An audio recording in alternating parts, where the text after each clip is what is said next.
ಬೆಕ್ಲು Shiva murder ಕೇಸ್ನಲ್ಲಿ Byrathi Basavaraj lock ಆಗಿದ್ದಾಗಿದೆ. ಈ ಪ್ರಕರಣದ ಪ್ರಮುಖ ಸಾಕ್ಷ್ಯಕ್ಕಾಗಿ ಈಗ ಖಾಕಿ ತಲಾಶ್ ನಡೆಸ್ತಾ ಇದೆ. ಅಧಿಕಾರಿಗಳಿಂದ ಮೊಬೈಲ್ ಅನ್ನ ಬಚ್ಚಿಟ್ಟು ಭೈರತಿ ಬಸವರಾಜ್ ಏನಾದರೂ ಕಳ್ಳಾಟ ಆಡ್ತಿದ್ದಾರಾ ಅನ್ನುವಂತ ಪ್ರಶ್ನೆ.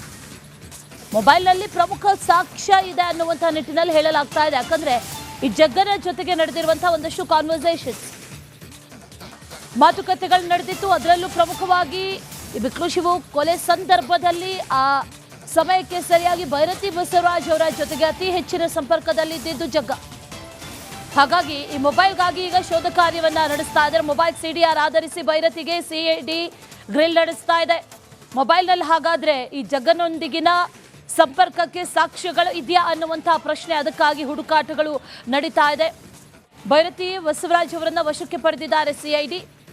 ಅವರಿಂದ ಆ ಸಂದರ್ಭದಲ್ಲಿ ಇದ್ದಂಥ ಫೋನ್ ಯಾವುದು, ಆ ನಂತರದಲ್ಲಿ ಫೋನ್ ಬದಲಾಯಿಸಿದ್ದಾದ್ರೆ ಯಾವ ಕಾರಣಕ್ಕೆ, ಜೊತೆಯಲ್ಲಿ ಆವಾಗ ಇದ್ದಂಥ ಫೋನು, ಆಗ ಮಾತುಕತೆಗಳು ನಡೆದಂಥ ವಿವರಣೆ, ಇದೆಲ್ಲವನ್ನು ಕೂಡ ಈಗ ಸಿಐಡಿ ಕೇಳ್ತಾ ಇದ್ದಾರೆ. ಮೊಬೈಲ್ ಸಿಡಿಆರ್ ಆಧರಿಸಿ ಭೈರತಿಗೆ ಸಿಐಡಿ ಗ್ರಿಲ್ ನಡೆಸ್ತಾ ಇದೆ. ಒಂದಷ್ಟು ಫೋನ್ ಕಾನ್ವರ್ಸೇಷನ್ಸ್ ನಡೆದಿತ್ತು, ಇನ್ಕಮಿಂಗ್ ಕಾಲ್ಗಳು, ಔಟ್ಗೋಯಿಂಗ್ ಕಾಲ್ಗಳು, ಇದೆಲ್ಲವನ್ನು ಕೂಡ ಆಧರಿಸಿ ಈಗ ಪ್ರಶ್ನೆಗಳನ್ನು ಕೇಳಲಾಗ್ತಾ ಇದೆ, ವಿಚಾರಣೆಯನ್ನು ನಡೆಸಲಾಗ್ತಾ ಇದೆ. ಆ ಪ್ರಶ್ನೆಗಳಿಗೆ ಉತ್ತರವನ್ನು ಭೈರತಿ ಬಸವರಾಜ್ ನೀಡಬೇಕಾಗಿದೆ. ಭೈರತಿ ಬಸವರಾಜ್ಗೆ ಮನೆ ಊಟ ಭಾಗ್ಯ ಇದೆಯಾ ಅನ್ನುವಂಥ ಪ್ರಶ್ನೆ. ಮನೆ ಊಟ ನೀಡಬೇಕು ಅಂತ ಅರ್ಜಿ ಸಲ್ಲಿಸಿದ್ದಾರೆ ಭೈರತಿ ಬಸವರಾಜ್. ಇವತ್ತು ಮನೆ ಊಟ ಕೋರಿ ಅರ್ಜಿ ಏನು ಸಲ್ಲಿಕೆ ಮಾಡಿದ್ರು ಅದರ ವಿಚಾರಣೆ ಇದೆ. ಇವತ್ತೇ ಆಕ್ಷೇಪಣೆಯನ್ನ ಕೂಡ ಸಲ್ಲಿಕೆ ಮಾಡಲಿದ್ದಾರೆ ಸಿಐಡಿ ಪರ ವಕೀಲರು. ಮನೆ ಊಟ ಬೇಕು ಅನ್ನುವಂಥ ನಿಟ್ಟಿನಲ್ಲಿ ಅರ್ಜಿಯನ್ನ ಹಾಕಲಾಗಿದೆ. ಆ ಅರ್ಜಿ ವಿಚಾರಣೆ ನಡೆಯುತ್ತೆ. ಒಂದಷ್ಟು ಆರೋಗ್ಯದ ಕಾರಣವನ್ನ ಕೂಡ ಇಲ್ಲಿ ನೀಡಲಾಗಿದೆ. ಆರೋಗ್ಯ ಸರಿ ಇಲ್ಲದೆ ಇರೋ ಕಾರಣದಲ್ಲಿ ಮನೆ ಊಟ ಬೇಕು ಅನ್ನುವಂಥ ನಿಟ್ಟಿನಲ್ಲಿ ಒಂದು ಅರ್ಜಿಯನ್ನ ಸಲ್ಲಿಕೆ ಮಾಡಿದ್ದಾರೆ. ಆ ಅರ್ಜಿಯ ವಿಚಾರಣೆ ಕೂಡ ಇವತ್ತು ನಡೆಯುತ್ತೆ. ಇದೇ ವಿಚಾರಕ್ಕೆ ಸಂಬಂಧಪಟ್ಟಂತೆ ಡೀಟೇಲ್ಸ್ ಅನ್ನ ಕೊಡ್ತಾರೆ ನಮ್ಮ ಪ್ರತಿನಿಧಿ ಅಭಿಷೇಕ್ ಜಯಶಂಕರ್. ನೇರ ಸಂಪರ್ಕದಲ್ಲಿ ಜಾಯಿನ್ ಆಗಿದ್ದಾರೆ. ಅಭಿಷೇಕ್, ಒಂದು ಕಡೆಯಲ್ಲಿ ಈಗ ಪ್ರಮುಖ ಸಾಕ್ಷ್ಯಗಳು, ಅದರಲ್ಲೂ ಟೆಕ್ನಿಕಲ್ ಎವಿಡೆನ್ಸಸ್ ಬಹಳ ಮುಖ್ಯ ಆಗುತ್ತೆ. ಪ್ರಮುಖವಾಗಿ ಈಗ ಕರೆಗಳು ಬಂದಿರೋದು, ಕರೆ ಇನ್ಕಮಿಂಗ್ ಔಟ್ಗೋಯಿಂಗ್ ಇದೆಲ್ಲವನ್ನು ಪರಿಶೀಲನೆ ಮಾಡಬೇಕು ಅಂತಂದ್ರೆ ಪ್ರಮುಖವಾಗಿ ಈಗ ಮೊಬೈಲ್ ಬೇಕಾಗುತ್ತೆ. ಅದರ ಬಗ್ಗೆ ಏನು ಮಾಹಿತಿ ಇದೆ, ಜೊತೆಯಲ್ಲಿ ಮನೆ ಊಟದ ಕಥೆ ಏನು, ಅದನ್ನ ಕೊಡುವಂಥದ್ದಾದರೆ ಯಾವ ಆಧಾರದಲ್ಲಿ ಕೊಡಲಾಗುತ್ತೆ, ಡೀಟೇಲ್ಸ್ ಏನಿದೆ ಅದ್ರ ಬಗ್ಗೆ?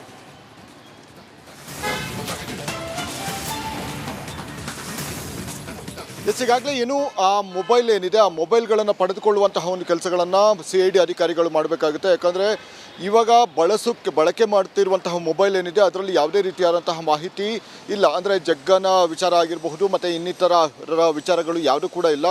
ಸಿಡಿಆರ್ ರಿಪೋರ್ಟ್ಗಳನ್ನು ತೆಗೆದಂತಹ ಸಂದರ್ಭದಲ್ಲಿ ಯಾವುದೇ ರೀತಿಯಾದಂತಹ ಒಂದು ಕಾಂಟ್ಯಾಕ್ಟ್ಗಳು ಸಿಕ್ಕಿರಲಿಲ್ಲ. ಈಗ ಅಟ್ ಪ್ರೆಸೆಂಟ್ ಅವರು ಯೂಸ್ ಮಾಡುವಂತಹ ಮೊಬೈಲ್ನಲ್ಲಿ. ಹೀಗಾಗಿ ಅವರು ಕೃತ್ಯದ ಸಂದರ್ಭದಲ್ಲಿ ಮತ್ತು ಜಗ್ಗನನ್ನು ಕಾಂಟ್ಯಾಕ್ಟ್ ಮಾಡುವಂತಹ ಸಂದರ್ಭದಲ್ಲಿ ಬೇರೆಯದೇ ಮೊಬೈಲ್ಗಳನ್ನು ಯೂಸ್ ಮಾಡಿರುವಂತಹ ಕಾರಣದಿಂದಾಗಿ ಆ ಮದರ್ ಡಿವೈಸನ್ನು ಇವಾಗ ತೆಗೆದುಕೊಳ್ಳೋದಕ್ಕೆ ಈಗ ಸಿಐಡಿ ಅಧಿಕಾರಿಗಳು ಮುಂದಾಗಿದ್ದಾರೆ. ಅದಕ್ಕೆ ಬೇಕಾದಂಥ ಅಂದರೆ ಅವರ ಮನೆಯಲ್ಲಿಯೇ ಇರಬಹುದು ಅನ್ನುವಂತಹ ಶಂಕೆ ಹಿನ್ನೆಲೆಯಲ್ಲಿ ಸರ್ಚ್ ವಾರೆಂಟ್ಗಳನ್ನು ಕೋರ್ಟ್ ಮುಖಾಂತರ ಬರೆದು ಅವರ ಮನೆಯನ್ನು ಸರ್ಚ್ ಮಾಡುವಂತಹ ಕೆಲಸಗಳನ್ನು ಮುಂದಿನ ಹಂತದಲ್ಲಿ ಮಾಡಲಿದ್ದಾರೆ ಅಂತಲೇ ಹೇಳ್ಬೋದಾಗಿದೆ. ಈಗ ಅದೇ ರೀತಿಯಾಗಿ ಮನೆ ಊಟ ಬೇಕು, ನನಗೆ ಹೆಲ್ತ್ ಪ್ರಾಬ್ಲಮ್ ಇದೆ ಅನ್ನುವಂತಹ ಒಂದು ಕಾರಣದಿಂದಾಗಿ ಅವರ ಪರ ವಕೀಲರು ಅರ್ಜಿಯನ್ನು ಸಲ್ಲಿಕೆಯನ್ನು ಮಾಡಿದ್ದಾರೆ. ಅದರ ಇತ್ಯರ್ಥ ಕೂಡ ಆಗುತ್ತೆ. ಯಾಕಂದರೆ ಹೆಲ್ತ್ ಬೇಸ್ ಮೇಲೆ ಎಲ್ಲವೂ ಕೂಡ ಸಿಗುವಂತಹ ಸಾಧ್ಯತೆಗಳು ಕೂಡ ಇದೆ. ಈ ಹಿನ್ನೆಲೆಯಲ್ಲಿ ಅವರಿಗೆ ಯಾವುದೇ ರೀತಿ ಅಂದರೆ ಫುಡ್ಗಳು ಯಾವ ರೀತಿ ಮಾಡ್ತಾಯಿದ್ರು ಮತ್ತು ಯಾವ ಅಂದರೆ ಇಂತಹ ಒಂದು ಪ್ರಿಫೇರ್ ಏನು ಮಾಡಿರ್ತಾರೆ ಅಂತಹ ಫುಡ್ಗಳನ್ನು ತೆಗೆದುಕೊಳ್ಬೇಕು. ಹೀಗಾಗಿ ಮನೆ ಊಟ ಏನಿದೆ ಅದನ್ನು ನಮಗೆ ಅವಕಾಶ ಮಾಡಿಕೊಡಿ ಅಂತ ಹೇಳಿ ಅವರ ವಕೀಲರು ಈಗಾಗಲೇ ಅರ್ಜಿಯನ್ನು ಸಲ್ಲಿಕೆಯನ್ನು ಮಾಡಿದ್ದಾರೆ. ಅದು ಕನ್ಸಿಡರ್ ಆಗುವಂತಹ ಸಾಧ್ಯತೆಗಳು ಕೂಡ ಇದೆ. ಅದೆಲ್ಲವೂ ಕೂಡ ಕೋರ್ಟಿಗೆ ಬಿಟ್ಟಂತಹ ಒಂದು ವಿಚಾರಗಳು. ಈಗ ಸದ್ಯದ ಮಟ್ಟಿಗೆ ಸಿಐಡಿ ಅಧಿಕಾರಿಗಳು ಕೇಳುವಂತಹ ಒಂದಷ್ಟು ಪ್ರಶ್ನೆಗಳೇನಿದೆ ಆ ಪ್ರಶ್ನೆಗಳಿಗೆ ಭೈರತಿ ಬಸವರಾಜ್ ಅವರು ಉತ್ತರವನ್ನು ಕೊಡಬೇಕಾಗುತ್ತೆ. ಮತ್ತು ಈಗಾಗಲೇ ಕೊಲೆ ಹಾಕಿರುವಂತಹ ಸಾಕ್ಷಿಗಳ ಅನ್ವಯವಾಗಿ ಅದರ ಸ್ಪಷ್ಟತೆಯನ್ನು ಕೊಡಬೇಕಾದಂತಹ ಒಂದು ಅವಶ್ಯಕತೆ ಇದೆ. ಹೀಗಾಗಿ ಸದ್ಯ ಎಲ್ಲವೂ ಕೂಡ ಕ್ಲಿಯರ್ ಆಗಿದೆ. ಈಗ ಸದ್ಯ ಇವರ ಪಾರ್ಟ್ ಆಫ್ ಇನ್ವೆಸ್ಟಿಗೇಷನ್ ಮಾತ್ರ ಬ್ಯಾಲೆನ್ಸ್ ಇರುವಂಥದ್ದು. Ashwini. Right Abhishek, thank you ಡೀಟೇಲ್ಸ್ಗೆ. ಬೆಕ್ಲು ಶಿವ ಮರ್ಡರ್ ಕೇಸ್ನಲ್ಲಿ ಭೈರತಿ ಬಸವರಾಜ್ ಲಾಕ್ ಆಗಿದ್ದಾಗಿದೆ. ಈ ಪ್ರಕರಣದ ಪ್ರಮುಖ ಸಾಕ್ಷ್ಯಕ್ಕಾಗಿ ಈಗ ಖಾಕಿ ತಲಾಶ್ ನಡೆಸ್ತಾ ಇದೆ. ಅಧಿಕಾರಿಗಳಿಂದ ಮೊಬೈಲ್ ಅನ್ನ ಬಚ್ಚಿಟ್ಟು ಭೈರತಿ ಬಸವರಾಜ್ ಏನಾದರೂ ಕಳ್ಳಾಟ ಆಡ್ತಿದ್ದಾರಾ ಅನ್ನುವಂಥ ಪ್ರಶ್ನೆ. ಮೊಬೈಲ್ನಲ್ಲಿ ಪ್ರಮುಖ ಸಾಕ್ಷ್ಯ ಇದೆ ಅನ್ನುವಂಥ ನಿಟ್ಟಿನಲ್ಲಿ ಹೇಳಲಾಗ್ತಾ ಇದೆ. ಯಾಕಂದ್ರೆ ಈ ಜಗ್ಗನ ಜೊತೆಗೆ ನಡೆದಿರುವಂತಹ ಒಂದಷ್ಟು ಕಾನ್ವರ್ಸೇಷನ್ಸ್, ಮಾತುಕತೆಗಳು ನಡೆದಿತ್ತು. ಅದರಲ್ಲೂ ಪ್ರಮುಖವಾಗಿ ಈ ಬೆಕ್ಲು ಶಿವು ಕೊಲೆ ಸಂದರ್ಭದಲ್ಲಿ ಆ ಸಮಯಕ್ಕೆ ಸರಿಯಾಗಿ ಭೈರತಿ ಬಸವರಾಜ್ ಅವರ ಜೊತೆಗೆ ಅತಿ ಹೆಚ್ಚಿನ ಸಂಪರ್ಕದಲ್ಲಿದ್ದು ಜಗ್ಗ. ಹಾಗಾಗಿ ಈ ಮೊಬೈಲ್ಗಾಗಿ ಈಗ ಶೋಧ ಕಾರ್ಯವನ್ನ ನಡೆಸ್ತಾ ಇದ್ದಾರೆ. ಮೊಬೈಲ್ ಸಿಡಿಆರ್ ಆಧರಿಸಿ ಭೈರತಿಗೆ ಸಿಐಡಿ ಗ್ರಿಲ್ ನಡೆಸ್ತಾ ಇದೆ. ಮೊಬೈಲ್ನಲ್ಲಿ ಹಾಗಾದ್ರೆ ಈ ಜಗ್ಗನೊಂದಿಗಿನ ಸಂಪರ್ಕಕ್ಕೆ ಸಾಕ್ಷ್ಯಗಳು ಇದೆಯಾ ಅನ್ನುವಂತಹ ಪ್ರಶ್ನೆ, ಅದಕ್ಕಾಗಿ ಹುಡುಕಾಟಗಳು ನಡೀತಾ ಇದೆ. ಭೈರತಿ ಬಸವರಾಜ್ ಅವರನ್ನ ವಶಕ್ಕೆ ಪಡೆದಿದ್ದಾರೆ ಸಿಐಡಿ. ಅವರಿಂದ ಆ ಸಂದರ್ಭದಲ್ಲಿ ಇದ್ದಂಥ ಫೋನ್ ಯಾವುದು, ಆ ನಂತರದಲ್ಲಿ ಫೋನ್ ಬದಲಾಯಿಸಿದ್ದಾದ್ರೆ ಯಾವ ಕಾರಣಕ್ಕೆ, ಜೊತೆಯಲ್ಲಿ ಆವಾಗ ಇದ್ದಂಥ ಫೋನು, ಆಗ ಮಾತುಕತೆಗಳು ನಡೆದಂಥ ವಿವರಣೆ, ಇದೆಲ್ಲವನ್ನು ಕೂಡ ಈಗ ಸಿಐಡಿ ಕೇಳ್ತಾ ಇದ್ದಾರೆ. ಮೊಬೈಲ್ ಸಿಡಿಆರ್ ಆಧರಿಸಿ ಭೈರತಿಗೆ ಸಿಐಡಿ ಗ್ರಿಲ್ ನಡೆಸ್ತಾ ಇದೆ. ಒಂದಷ್ಟು ಫೋನ್ ಕಾನ್ವರ್ಸೇಷನ್ಸ್ ನಡೆದಿತ್ತು, ಇನ್ಕಮಿಂಗ್ ಕಾಲ್ಗಳು, ಔಟ್ಗೋಯಿಂಗ್ ಕಾಲ್ಗಳು, ಇದೆಲ್ಲವನ್ನು ಕೂಡ ಆಧರಿಸಿ ಈಗ ಪ್ರಶ್ನೆಗಳನ್ನು ಕೇಳಲಾಗ್ತಾ ಇದೆ, ವಿಚಾರಣೆಯನ್ನು ನಡೆಸಲಾಗ್ತಾ ಇದೆ. ಆ ಪ್ರಶ್ನೆಗಳಿಗೆ ಉತ್ತರವನ್ನು ಭೈರತಿ ಬಸವರಾಜ್ ನೀಡಬೇಕಾಗಿದೆ. ಭೈರತಿ ಬಸವರಾಜ್ಗೆ ಮನೆ ಊಟ ಭಾಗ್ಯ ಇದೆಯಾ ಅನ್ನುವಂಥ ಪ್ರಶ್ನೆ, ಮನೆ ಊಟ ನೀಡಬೇಕು ಅಂತ ಅರ್ಜಿ ಸಲ್ಲಿಸಿದ್ದಾರೆ ಭೈರತಿ ಬಸವರಾಜ್. ಇವತ್ತು ಮನೆ ಊಟ ಕೋರಿ ಅರ್ಜಿ ಏನು ಸಲ್ಲಿಕೆ ಮಾಡಿದ್ರು ಅದರ ವಿಚಾರಣೆ ಇದೆ. ಇವತ್ತೇ ಆಕ್ಷೇಪಣೆಯನ್ನ ಕೂಡ ಸಲ್ಲಿಕೆ ಮಾಡಲಿದ್ದಾರೆ ಸಿಐಡಿ ಪರ ವಕೀಲರು. ಮನೆ ಊಟ ಬೇಕು ಅನ್ನುವಂಥ ನಿಟ್ಟಿನಲ್ಲಿ ಅರ್ಜಿಯನ್ನ ಹಾಕಲಾಗಿದೆ. ಆ ಅರ್ಜಿ ವಿಚಾರಣೆ ನಡೆಯುತ್ತೆ. ಒಂದಷ್ಟು ಆರೋಗ್ಯದ ಕಾರಣವನ್ನ ಕೂಡ ಇಲ್ಲಿ ನೀಡಲಾಗಿದೆ. ಆರೋಗ್ಯ ಸರಿ ಇಲ್ಲದೆ ಇರೋ ಕಾರಣದಲ್ಲಿ ಮನೆ ಊಟ ಬೇಕು ಅನ್ನುವಂಥ ನಿಟ್ಟಿನಲ್ಲಿ ಒಂದು ಅರ್ಜಿಯನ್ನ ಸಲ್ಲಿಕೆ ಮಾಡಿದ್ದಾರೆ. ಆ ಅರ್ಜಿಯ ವಿಚಾರಣೆ ಕೂಡ ಇವತ್ತು ನಡೆಯುತ್ತೆ. ಇದೇ ವಿಚಾರಕ್ಕೆ ಸಂಬಂಧಪಟ್ಟಂತೆ ಡೀಟೇಲ್ಸ್ ಅನ್ನ ಕೊಡ್ತಾರೆ ನಮ್ಮ ಪ್ರತಿನಿಧಿ ಅಭಿಷೇಕ್ ಜಯಶಂಕರ್, ನೇರ ಸಂಪರ್ಕದಲ್ಲಿ ಜಾಯಿನ್ ಆಗಿದ್ದಾರೆ. ಅಭಿಷೇಕ್, ಒಂದು ಕಡೆಯಲ್ಲಿ ಈಗ ಪ್ರಮುಖ ಸಾಕ್ಷ್ಯಗಳು, ಅದರಲ್ಲೂ ಟೆಕ್ನಿಕಲ್ ಎವಿಡೆನ್ಸಸ್ ಬಹಳ ಮುಖ್ಯ ಆಗುತ್ತೆ. ಪ್ರಮುಖವಾಗಿ ಈಗ ಕರೆಗಳು ಬಂದಿರೋದು, ಕರೆ ಇನ್ಕಮಿಂಗ್ ಔಟ್ಗೋಯಿಂಗ್ ಇದೆಲ್ಲವನ್ನು ಪರಿಶೀಲನೆ ಮಾಡಬೇಕು ಅಂತಂದ್ರೆ ಪ್ರಮುಖವಾಗಿ ಈಗ ಮೊಬೈಲ್ ಬೇಕಾಗುತ್ತೆ. ಅದರ ಬಗ್ಗೆ ಏನು ಮಾಹಿತಿ ಇದೆ, ಜೊತೆಯಲ್ಲಿ ಮನೆ ಊಟದ ಕಥೆ ಏನು, ಅದನ್ನ ಕೊಡುವಂಥದ್ದಾದರೆ ಯಾವ ಆಧಾರದಲ್ಲಿ ಕೊಡಲಾಗುತ್ತೆ, ಡೀಟೇಲ್ಸ್ ಏನಿದೆ ಅದ್ರ ಬಗ್ಗೆ?